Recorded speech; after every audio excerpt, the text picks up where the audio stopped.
바쁘게 돌아가는 현대 사회. 직장에서 하루 종일 업무에 시달리고 집에 돌아오면 우리 몸은 녹초가 되고 맙니다. 이렇게 우리 몸에 쌓인 피로와 스트레스는 다름 아닌 숙면을 통해서 풀어진다고 하는데요. 하지만 문제는 많은 사람들이 제대로 숙면을 취하지 못해서 쌓인 피로에 또 피로가 쌓이는 악순환이 계속된다는 것입니다.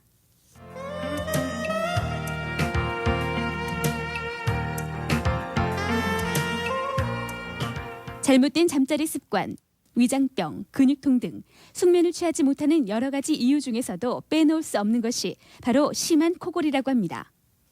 코를 고는 원인은 기도가 좁아져 연조직이 떨거나 편도선 등이 두꺼워져 기도를 막으면서 코를 곤다고 하는데, 이때 가장 큰 문제가 되는 것이 바로 자다가 기도가 막혀 잠깐 숨을 멈추게 되는 수면 무호흡증이라고 합니다.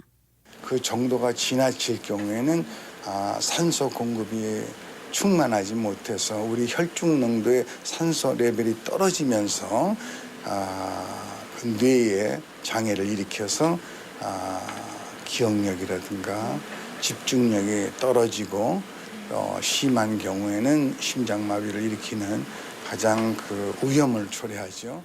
심할 경우 심장마비까지 일으킨다는 수면 무호흡증. 이 질환은 환자 본인뿐 아니라 주위 사람의 숙면까지 방해하는 심각한 질환이라고 하는데, 하지만 환자 각자의 치아를 본떠 틀니처럼 만든 기구를 잘 때 끼우고 자면 다행히도 수면 무호흡증의 공포에서 벗어날 수 있다고 합니다.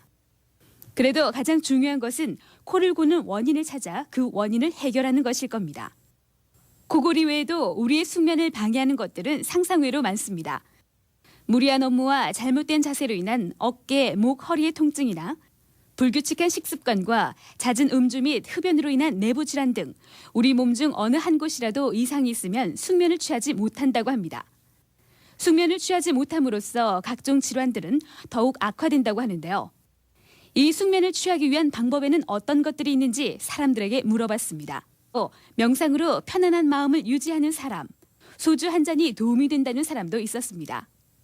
하지만 그중 가장 신경 써야 할 것은 잠을 자는 자리, 특히 잠자리가 따뜻해야 한다고 하는데요. 이 따뜻한 기운이 우리 몸의 혈액순환을 촉진시켜서 근육의 피로를 풀어준다고 합니다.